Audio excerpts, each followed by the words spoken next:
اعوذ باللہ من الشیطان الرجیم بسم اللہ الرحمن الرحیم۔ D M digital network کے پروگرام تفہیم اسلام کے میزبان محمد عمار رضا اعوان کی طرف سے اندرون ملک اور ہمارے بیرون ملک کے تمام مومنین کو خوش آمدید اور السلام علیکم۔ جیسا کہ آپ ناظرین جانتے ہیں کہ قبلہ صاحب کا پچھلا درس بیع و شراء یعنی احکام تجارت کے موضوع کے متعلق تھا، تو آج ہم اسی موضوع سے ہی قبلہ صاحب سے کچھ سوالات کریں گے تاکہ اس کے اندر کچھ جو امور وضاحت طلب رہ گئے تھے وہ مکمل طور پر یعنی کمپلیٹ ہو جائیں۔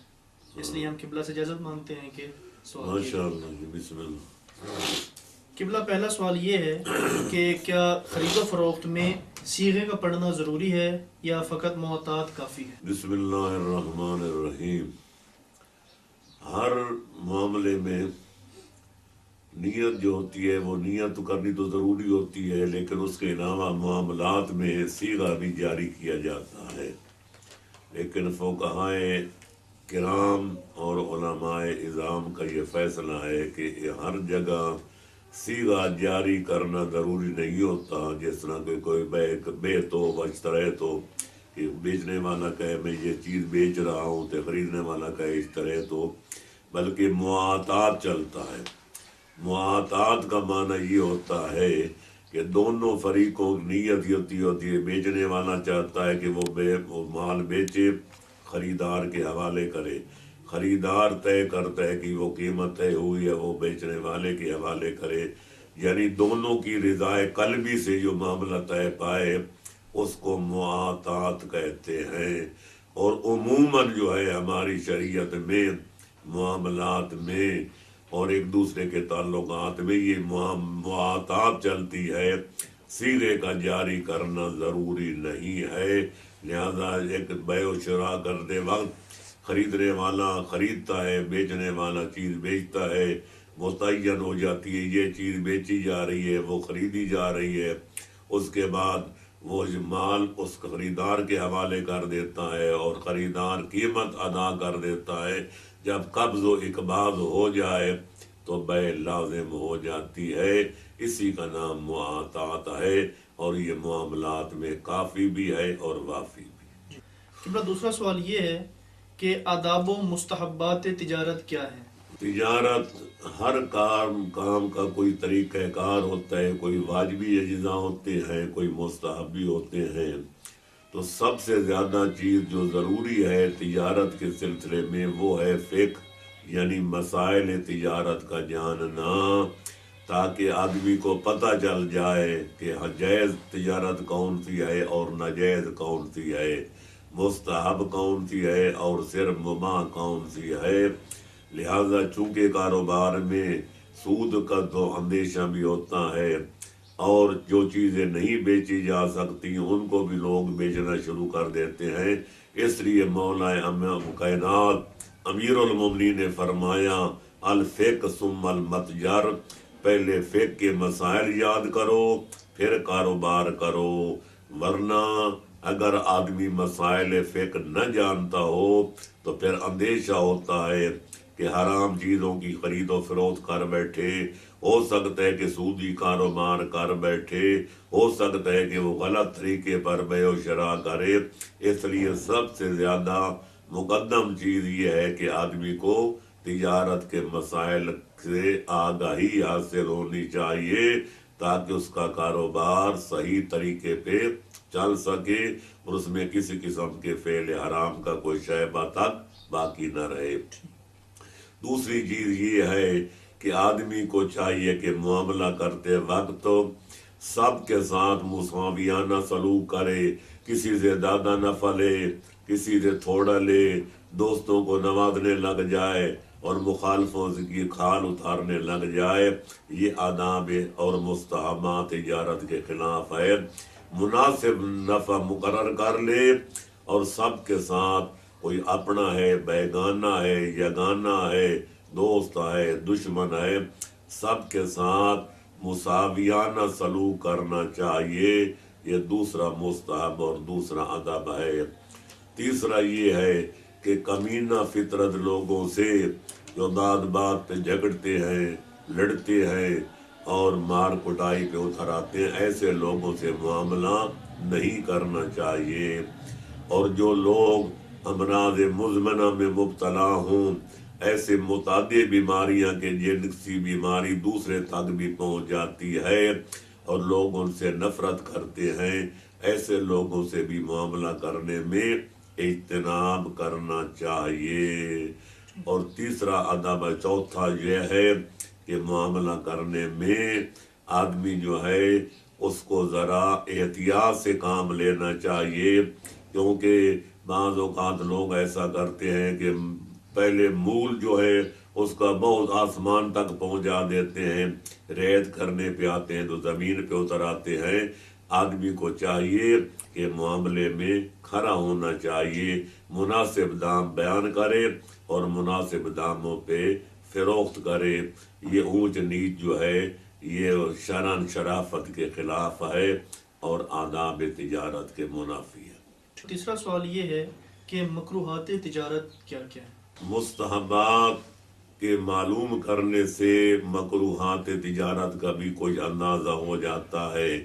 جو چیزیں مستحب ہیں، جیسے ابھی عرض کر دیا گیا، ان کا ترک کرنا، یعنی معاملات تجارت کا علم نہ ہو اور آدمی کاروبار کرنے لگ جائے، یہ مکروہ ہے۔ اور اس کے بعد سفلا فطرت لوگوں سے معاملہ کرنا مکروہ ہے۔ اسی طرح امراض مزمنہ میں مبتلا لوگوں سے معاملہ کرنا، بیع و شراء کرنا بھی مکروہ ہے۔ اور ہر وہ کام جو ہے اور رات دن ہر وقت جو ہے وہ تجارت کاروبار کرتے رہنا، نماز کو وقت فضیلت سے ٹال دینا، یہ بھی مکروہ ہے۔ لہذا مستحبات تجارت میں یہ بھی شامل تھا جو رہ گیا کہ جب وقت نماز داخل ہو جائے تو سارا کاروبار چھوڑ کے وقت فضیلت پہ نماز کو ادا کرنا، یہ مومن کی علامت بھی ہے اور آداب تجارت میں بھی شامل ہے کہ خالق کائنات نے کچھ لوگوں کی مدح و ثنا کرتے ہوئے فرمایا لا تلہیہم تجارت ولا بیع عن ذکر اللہ، کہ کاروبار ان کو اللہ کی یاد سے غافل نہیں کرتا، بلکہ جب عبادت کا وقت آ جائے وہ سارا کاروبار چھوڑ دیتے ہیں اور سارے کام ترک کر کے نماز کو وقت فضیلت پہ ادا کرتے ہیں، جیسا کہ ہمارے نبی اور ہمارے مہتارین کا طریقہ کار تھا۔ قبلہ چوتھا سوال یہ ہے کہ تصویر سازی کے بارے میں اسلام کا کیا نظریہ ہے؟ تصویر جن چیزوں کی بنائی جاتی ہے وہ دو قسم کی ہیں۔ کچھ ہیں ذوی الارواح، جن میں روح ہوتی ہے، جاندار، اور کچھ ہیں غیر ذوی العقول اور غیر ذوی الارواح، جیسے درخت ہیں، مکانات ہیں، پہاڑ ہیں، زمین ہے، آسمان ہے، وغیرہ وغیرہ۔ اور جہاں تک غیر ذوی الارواح کی تصویر سازی کا تعلق ہے، جن میں جان نہیں ہوتی، روح نہیں ہوتی، ان کی تصویر کشی میں خواہ مجسمہ سازی کے طور پر ہو یا غیر مجسم ہو، ان کی ہر قسم کی تصویر بنانا اور اس کا فروخت کرنا اور بیچنا اور خریدنا شرعاً جائز ہے، اس میں کسی قسم کا کوئی اشکال نہیں ہے۔ اور جہاں تک ذوی الارواح چیزوں کی تصویر سازی کا تعلق ہے، اس کی پھر دو قسمیں ہیں۔ ایک دفعہ یہ ہے کہ وہ تصویر مجسم شکل میں ہوتی ہے، ربڑ سے بنائی جائے، کسی اور چیز سے گوند ووند سے بنائی جائے یا کسی اور کپڑے سے بنائی جائے۔ اگر مجسمہ ہے، جسم دار ہے، تو بالاتفاق جاندار کی جو ہے مجسم تصویر بنانا شریعت محمدیہ میں جائز نہیں ہے بلکہ حرام ہے۔ اور جہاں تک غیر مجسم تصویر سازی کا تعلق ہے، جس طرح آج کل فوٹوگرافی ہے کہ عکس لے لیا جاتا ہے اور اس کی جسامت نہیں ہوتی، کوئی حجم نہیں ہوتا، اس میں فقہائے کرام کے درمیان فی الجملہ اختلاف ہے۔ بعض روایتوں میں ہے کہ جو آدمی کسی جاندار کی تصویر بناتا ہے بروز قیامت اس سے کہا جائے گا اس میں جان ڈال، اور جب وہ جان نہیں ڈال سکے گا، اس کو زندہ نہیں کر سکے گا، تو خالق کائنات اس کو سزا دے گا کہ تو نے اپنے آپ کو میرے مشابہ بنانے کی کوشش کیوں کی تھی۔ اور اکثر علماء جو ہیں وہ غیر مجسم تصویر کی اجازت دیتے ہیں۔ احتیاط فی الدین کا تقاضا یہ ہے کہ بلا وجہ تصویر سازی سے اجتناب کیا جائے۔ ہاں اگر کوئی ضرورت ہو، جیسے پاسپورٹ بنانا ہو حج و زیارات کے لیے، یا بیرونی ممالک میں جانا ضروری ہو اور ان کے لیے پاسپورٹ بنوانا ہو یا شناختی کارڈ بنوانا ہو ملکی قوانین کے تحت، تو اس کے اندر کوئی اشکال نہیں ہے۔ ضرورت کے تحت جو ہے وہ بنایا کیسا کیا جا سکتا ہے، لیکن بغیر ضرورت کے بطور شغل اشغال کے اس سے اجتناب کرنا احوط بھی ہے اور اولا بھی ہے۔ قبلہ سوال یہ ہے کہ اسلام میں واجبات عینیہ اور کفایہ پر تو اجرت لینا حرام ہے، تو کیا مستحبات پر بھی اجرت لینا حرام ہے، جیسے اذان دینے یا نماز باجماعت پڑھانے یا مجلس پڑھنے پر؟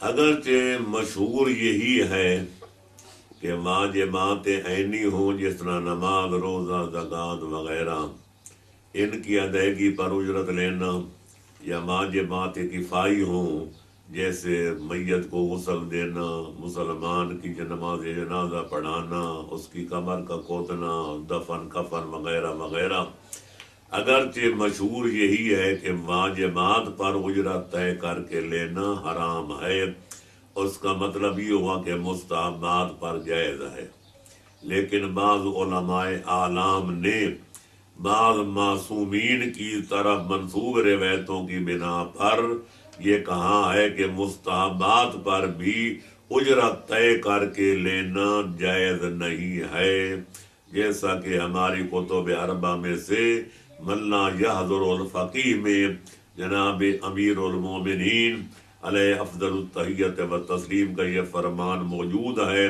کہ لا تصلی خلف من یبغی علی الاذان والصلاۃ بالناس اجرا، کہ جو اجرت طے کر کے اذان دیتا ہے یا نماز اجرت طے کر کے پڑھاتا ہے، اس آدمی کی اقتداء میں نماز نہ پڑھو۔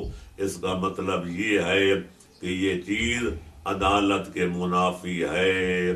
جب عدالت کے منافی ہے تو ظاہر ہے کہ فعل مکروہ کرنا جو ہے وہ عدالت کے منافی نہیں ہوتا، اس کو ناجائز قرار دینا پڑے گا۔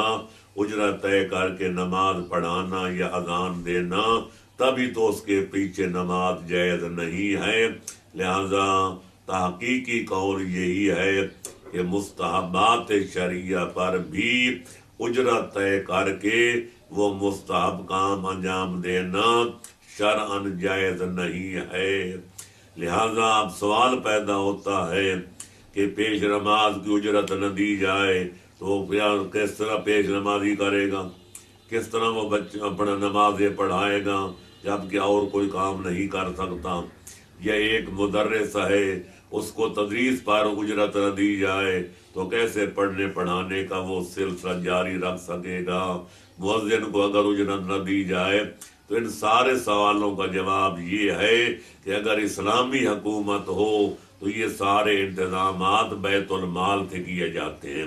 بیت المال سے ان کو بطور گزارا الاؤنس، جس سے عربی میں استرزاق کہتے ہیں اور اس کا ترجمہ ہے گزارا الاؤنس، مہنگائی بڑھ جائے تو وہ ذرا جو ہے گزارا الاؤنس بھی بڑھا دیا جائے، اگر معاملات سستے ہوں، بازار میں گرانی نہ ہو تو پھر گزارا الاؤنس کی مقدار بھی کم کر دینی چاہیے۔ لہذا دینی مدارس ہوں یا پیش نمازی کا سلسلہ ہو یا اذان وغیرہ کے دینے کا یا بچوں کو قرآن پڑھنے پڑھانے کا، اس کے لیے جو آج کل ہماری انجمنیں ہیں، ان انجمنوں کو بیت المال کی حیثیت دینی چاہیے۔ اجرت طے کرنے سے اجتناب کرنا لازم ہے۔ اجرت یہ ہوتی ہے کہ پہلے مکا کر لیا جائے کہ حالات جیسے بھی ہوں گے، آیا سستا دور ہوگا یا مہنگائی کا دور ہوگا، اتنے پیسے مقرر ہیں وہ ہر حالت میں ادا کیے جائیں گے، اس سے اجتناب کرنا چاہیے۔ خود بانیان مدارس اور بانیان جماعت اور منتظمین حضرات کا فرض ہے کہ حالات کے مطابق گزارا علوم میں کمی بھی کریں اور بیشی بھی کریں۔ اور یہی حکم مجالس سید الشہداء کا ہے کہ معصومین نے الا ما شاء اللہ مذمت کی ہے کہ لا تستاقر بن الناس فتفتکر، ہمیں ذریعہ معاش نہ بناؤ، ہمارے خون کے سودے کر کے تجوریاں پر نہ کرو ورنہ فقیر و کلاش ہو جاؤ گے۔ یعنی دنیا میں اس مال میں برکت نہیں ہوگی، اور اگر ایسا کرو گے تو قیامت کے دن خالی ہاتھ آؤ گے، تمہارے دامن میں کوئی نیکی نہیں ہوگی۔ لہذا علماء کا فیصلہ یہ ہے، محقق فقہاء کا فیصلہ یہ ہے کہ طے کرنے سے جو ہے اجتناب لازم ہے۔ البتہ معصوم فرماتے ہیں لا تشارط ثم خذ ما اوتیت، کہ تم پہلے مکا نہ کرو، چکا نہ کرو، اجرت طے نہ کرو، پھر اگر تمہیں کوئی پیش کیا جائے اس کو تبرک سمجھ کے لے لو، اس طرح دینے والے کا دینا قبول ہو جائے گا، لینے والے کا لینا منظور ہو جائے گا۔ لیکن اگر مکا کیا گیا، چکا کیا گیا، یہ کاروبار بن جائے گا، یہ عبادت نہیں رہے گی۔ اور کاروبار بھی ایسا گندا کاروبار ہے کہ کوئی لوگ گندم بیچتے ہیں، کوئی جو بیچتے ہیں، کوئی کھجورے بیچتے ہیں، کوئی انگور بیچتے ہیں، اور ایسا مجالس پڑھنے والے سید الشہداء کا خون مقدس بیچتے ہیں۔ لہذا اس سے اجتناب کرنا ضروری ہے، اور میں نے اس کی تفصیل اپنے رسالہ اصلاح المجالس والمحافل میں بیان کر دی ہے کہ مجالس کو یہ مکا کرنے اور چوکا کرنے سے پاک ہونا چاہیے، نہ اس میں غنا ہونا چاہیے، نہ اس میں جھوٹ کی آمیزش ہونی چاہیے، اور نہ مکا ہونے کی لعنت ہونی چاہیے۔ پڑھنے والا قربتاً اللہ دین کی خدمت سمجھ کے پڑھے، اور بانی جو ہے وہ دین کی خدمت سمجھ کر اس پڑھنے والے کی کوئی خدمت کرے۔ لہذا وہ جو کچھ دے دے یہ تبرک سمجھ کے لے لے، لیکن اگر مکا کیا گیا، چکا کیا گیا، یہ تجارت بن جائے گی، پھر عبادت نہیں رہے گی۔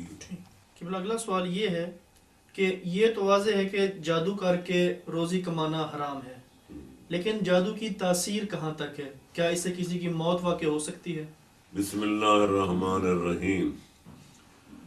جادو کی جہاں تک حقیقت کا تعلق ہے، اس پر بھی گزشتہ پروگرام میں تبصرہ کیا گیا تھا کہ اس میں جنتر ہیں، منتر ہیں، کوئی سفری اعمال ہیں، کوئی الفاظ ہیں، لہذا ان کی تاثیر میں تو کوئی شک و شبہ نہیں ہے کہ فی الجملہ جادو میں تاثیر ہوتی ہے۔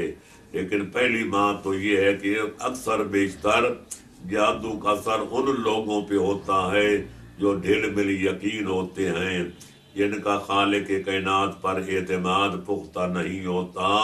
ورنہ اگر خالق کائنات پر اعتقاد محکم ہو اور آدمی کو یقین ہو کہ مدعی لاکھ برا چاہے تو کیا ہوتا ہے، وہی ہوتا ہے جو منظور خدا ہوتا ہے، ان پر جادو وغیرہ اثر نہیں کرتا۔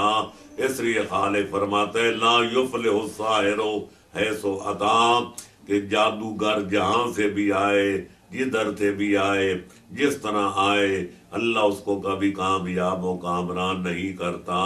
لیکن یہ بات بھی قرآن سے ثابت ہے کہ فی الجملہ جادو میں تاثیر ہوتی ہے۔ وہ کس قدر ہے؟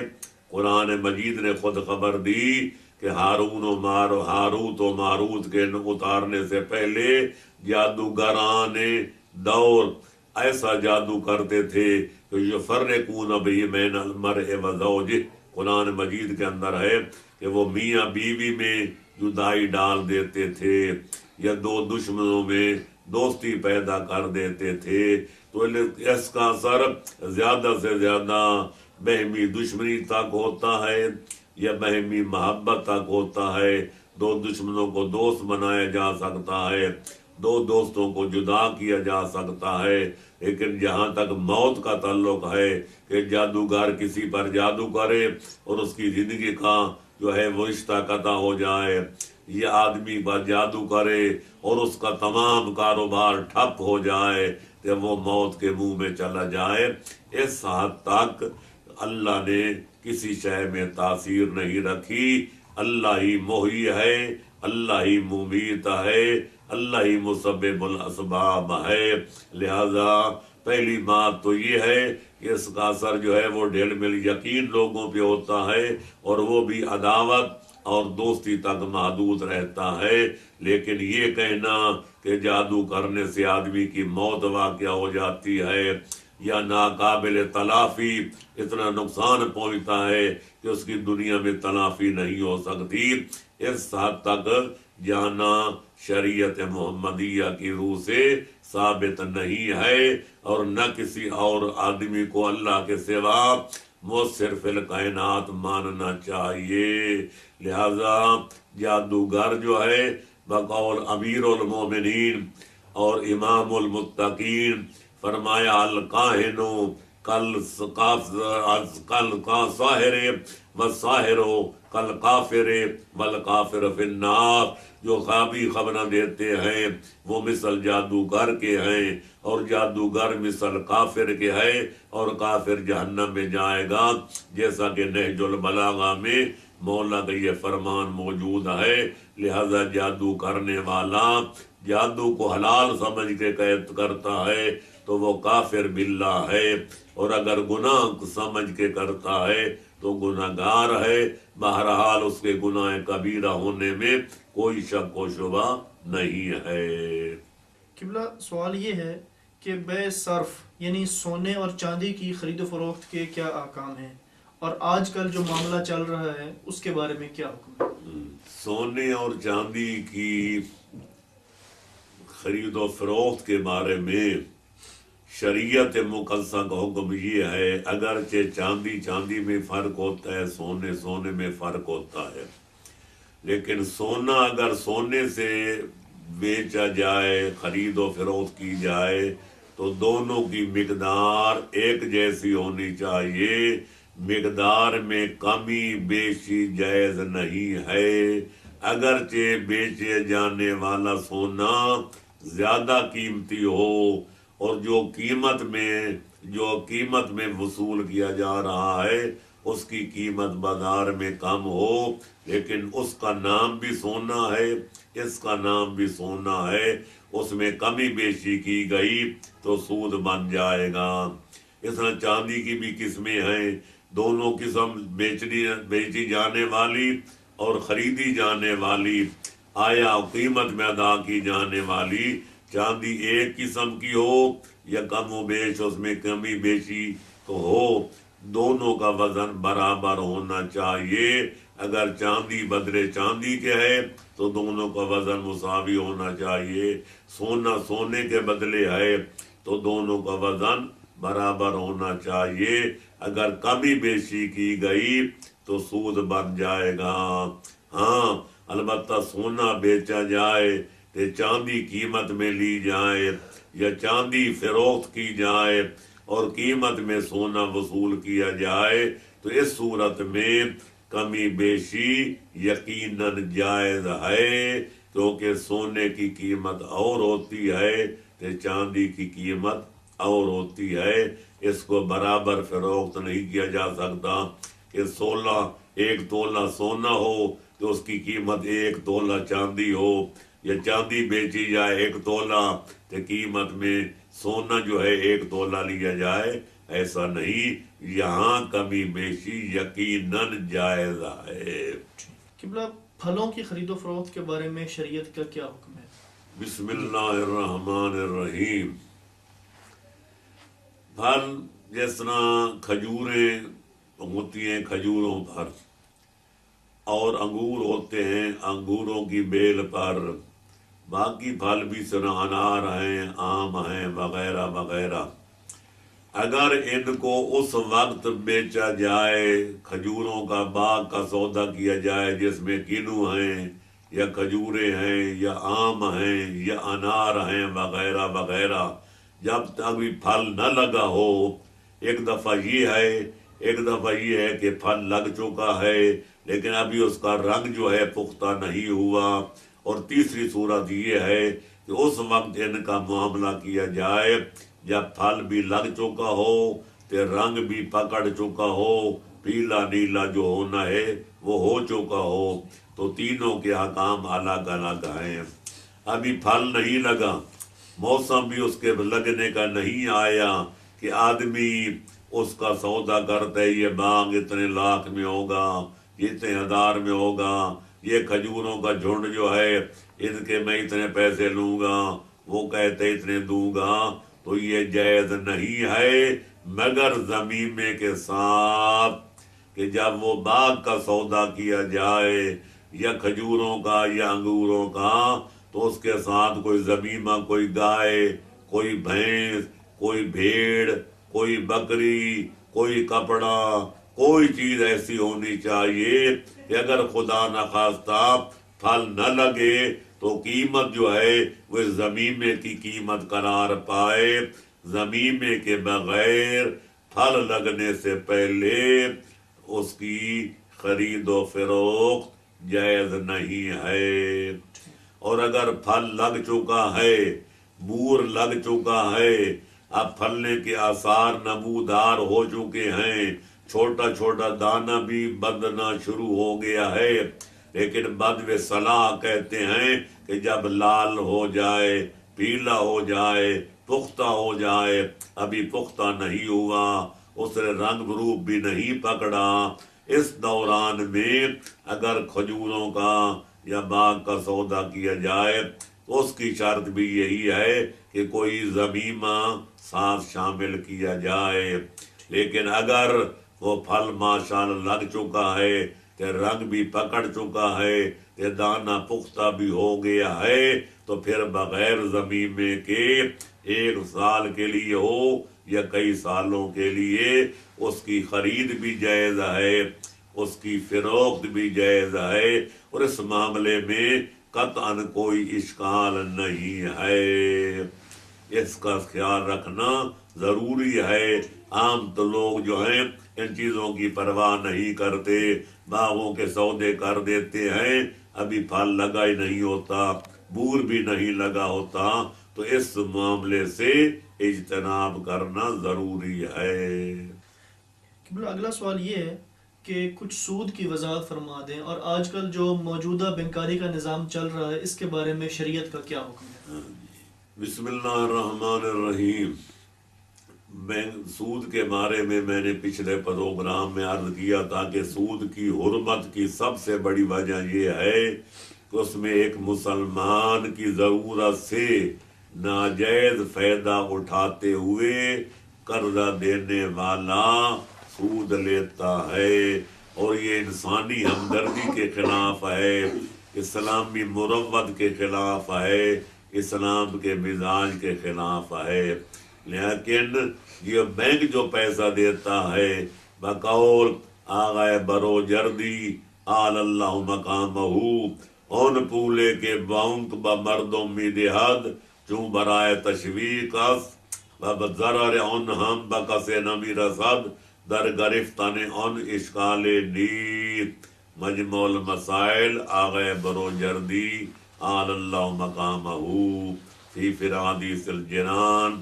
وہ فرماتے ہیں وہ پیسہ جو بینک اپنے شرکاء کو دیتا ہے یہ چونکہ تشویق کے لیے ہے کہ اور بھی لوگ پیسہ رکھیں تاکہ کاروبار ان کا زیادہ چمکے اور زیادہ کامیابی سے ہمکنار ہو جائے، اور اس دینے کا جو بینک اپنے شرکاء کو دیتے ہیں کسی اور آدمی کا نقصان بھی نہیں ہوتا کہ ایک کو دے تو دوسرا کا نقصان ہو جائے،